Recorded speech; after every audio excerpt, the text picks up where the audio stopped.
On August 31st, 1975, a young boy disappeared while camping with his family. Thousands of community members quickly gathered to search the more than 2,000 acres for any sight of him. The search for him would later be named the most extensive woods search in the history of Maine. All that the thousands of volunteer searchers ever found were unanswered questions.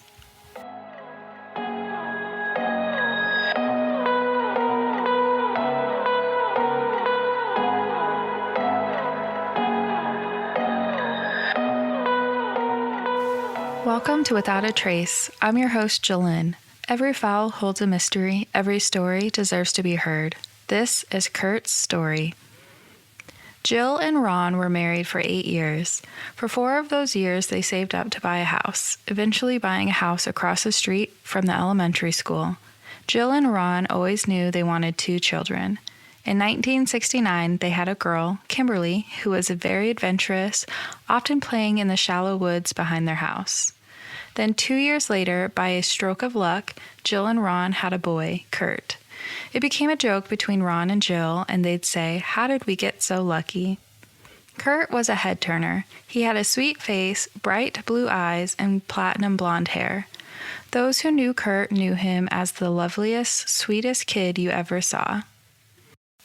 On Friday, August 29th, 1975, the Newtons arrived at the remote Natanis Point campground in Chena Ponds, Maine, approximately 6 miles from the Canadian border. They pulled their new-to-them tent trailer into one of the 58 sites at the campground. On Saturday, the Newtons' friends arrived to join in the camping. Kimberly raced her bicycle through mud puddles while Kurt furiously pedaled his big-wheel tricycle after her. The next morning, a heavy mist was over the ponds. Ron dressed Kurt for the damp, chilly morning in a red jersey, navy blue sweatshirt, and speckled red and black corduroys. Kurt finished off his outfit with his favorite navy blue jacket decorated with baseball emblems. After breakfast, Jill gathered the mud-soaked sneakers from the day before. She and her friends headed to the bathhouse, which was 50 yards away from them, to wash the shoes. Ron climbed into his Bronco, axe in hand, and drove off to get firewood. Kim began playing a game and assumed Kurt would ride his tricycle around the campsite. However, Kurt had different plans. He hopped on his tricycle and pedaled after Ron, calling out "Dad" as he fought to catch up. About a quarter mile from the Newtons' campsite, a 12-year-old was returning from a walk and was surprised to see Kurt riding past on his tricycle. She called out, "Hey, do your parents know where you are?" But Kurt ignored her, pedaling on without providing a response. 10 minutes later, Jill returned from washing the shoes and found Kurt gone. She started walking around asking the campers if they had seen him. She was informed that someone had seen Kurt's tricycle off the road at the edge of the woods. Jill raced to where the tricycle was found, but couldn't find Kurt. Her first thought was that Kurt was taken, but her friends quickly assured her that Kurt must have wandered into the woods in search of his father. A small search party containing 29 individuals was quickly organized, with other campers at the campsite combing the nearby logging roads. A Warden Service helicopter and search plane soon joined the search. The warden's calming voice called out from the helicopter, quote, "Kurt, I'm up in the helicopter. Your mommy and daddy are waiting for you, and I want you to follow me back to the camp. Walk towards the helicopter. Don't sit down. Don't be afraid. Just stand up and walk, and I'll take you back." Kurt had always been fascinated with the National Guard helicopters that flew over his house, so Jill was certain that Kurt would respond. However, Kurt could not be found. Jill later reflected back on that first search, saying, "Even if he had somehow gotten out of the prime area, that helicopter would have brought him back." By 7 p.m., Ron's hometown of Manchester, Maine, had heard the news. Streams of cars started heading north to aid in the search. Jill had grown up in the small town Wayne, just 18 miles away from Manchester. The news soon spread that Kurt was lost, and cars from Wayne joined those from Manchester. Everyone was desperate to find Kurt, as the temperature was expected to drop into the 20s that night. On September 1st, the search party grew to 200 people. A bloodhound team scented on Kurt's pajamas. The hounds ran 10 yards, then whirled in confusion.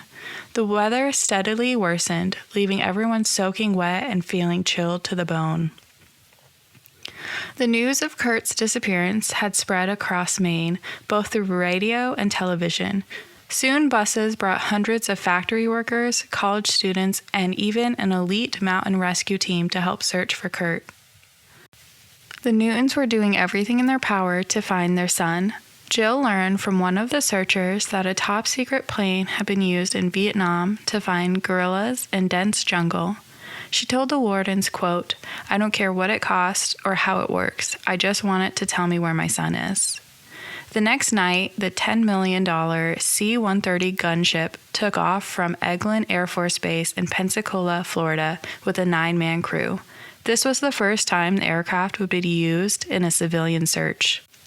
On Monday evening, while returning from the woods at dusk, Ron tripped and fell in a deep gully. His ankle, clearly broken, turned bright purple and swelled twice its size. Ron was ordered by a doctor to stay off his feet, but Ron continued his search for his son. Out of desperation, his friends laced his coffee with tranquilizers. On Tuesday morning, hopes were dimmed that Kurt would be found alive as the fog and rain continued.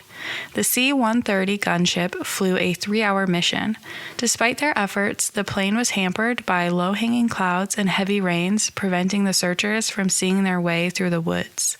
Jill hovered over the woods in a helicopter, calling out, "This is Mama. I want you to go where you can see the sky. Come out and wave to Mama." By Wednesday night, Ron's 4th night without sleep, the tranquilizers his friends put in his coffee finally took effect. On the 5th day of the search, the governor of Maine, James Longley, flew to the scene. He promised to do anything in his power to help find Kurt. The C-130 aircraft returned and flew another mission, but again failed to detect a trace of Kurt. The bloodhounds returned to try to pick up Kurt's scent, but were unsuccessful. The search had moved into a shoulder-to-shoulder combing of more than 2,000 acres. The warden supervisor, John Shaw, would later call the search, quote, "the roughest I've searched in 19 years."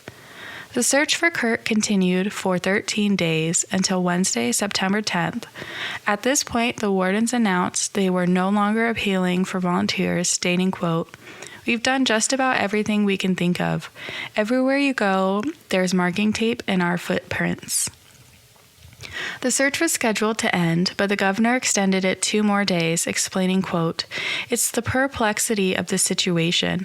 When you've searched that long and hard, there's always the hope that this time we're going to hit it." The search for Kurt officially ended at dusk on Friday, September 12th, with 12 wardens, 6 state troopers, and 75 volunteers making the final sweep. In the end, more than 3,000 volunteers helped search for Kurt, and absolutely nothing had been found. Ron and Jill stayed 2 more weeks in hopes of finding a clue, but they ultimately had to return to Manchester to put Kimberly in the 1st grade. They began taking weekend trips to post missing signs deep into the woods, hoping a hunter would report any unusual signs. Eventually, the snow came, and Ron took his snowmobile into the back country. By then, even he was forced to say enough. They had decided that Kurt was not in the woods, that he had somehow been taken and was probably still safe. The state police lieutenant Paul Falconer would later state, quote, "From the beginning, we never discounted the possibility that Kurt was abducted, but there are no facts to indicate that he's not in the woods." Detective Richard Cook questioned the idea of an abduction, saying, quote, "With so many children available in the cities, why would a kidnapper come to one of the most remote campgrounds in the state hoping to find a child riding a tricycle alone down a deserted road?" Despite their beliefs that Kurt remained in the woods, a team of investigators had interviewed everyone known to have been at the campground. One camper reported seeing a white station wagon roar out of the campground shortly after Kurt disappeared. No such car was registered at the campground, and no one else reported seeing it. Upon further questioning, the camper admitted perhaps she'd been mistaken. Jill met with a famed psychic, Janine Dixon, in hopes to receive some answers. Jill told her the police felt very strongly that he was in the woods. Janine replied, "No, I feel your son is alive." Missing flyers had spread through the United States and Canada. As a result, authorities received 3 promising leads. A man from Connecticut had returned home from camping in the Canadian Rockies. He noticed a small, blonde-haired boy and was struck by how nervous the boy and the man seemed with each other. He was certain the boy was Kurt. However, the boy was quickly proven to not be Kurt. The same week, a call came from Vermont. 2 waitresses were sure they had seen Kurt in their restaurant. Again, Detective Cook was able to confirm the boy was not Kurt. 4 months after Kurt disappeared, a call came from New Orleans saying a small, blonde-haired boy around 3 or 4 years old had been found wandering in the French Quarter. He was very shy and only responded to names with a K sound, like Kenny or Kurt. The Newtons raced to Boston to view a videotape of the child. The boy was identified as the abandoned son of a Missouri woman, and his name was Clifford. Jill became determined to get Kurt's picture to everyone in the United States and Canada. The Newtons first went door to door, driving to Quebec City and stopping at every gas station and store along the way to pass out posters. That effort quickly exhausted them, and they returned home to continue their efforts by mailing Kurt's poster. Their basement soon overflowed with 75,000 posters. Every night, friends gathered to stuff stamped envelopes. Jill recalls their home resembled a paper factory. The Newtons eventually considered the fact that Kurt would soon be school age and figured he would have to go to school somewhere. They spent the next 6 months researching every superintendent across the country. Once they mailed a poster to every superintendent in the United States, the family began anew in Canada. After 2 years, their mailing campaign was over. The family had spent well over $5,000 on mailing costs alone. Only a stack of 1,000 posters remained from the original 75,000. The family had a feeling that they had done all that they could do, and all that was left was to wait. And wait they did, but answers never came. Kurt would be 53 years old now, and his whereabouts still remain a mystery. Anyone with information is asked to contact the Maine State Police at 207-657-3030.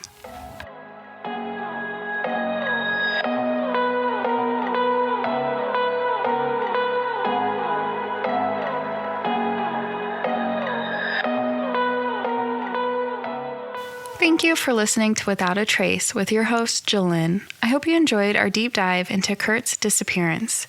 If you enjoyed today's podcast, please subscribe and follow Without a Trace on social media. Join me next week as I dive into another case.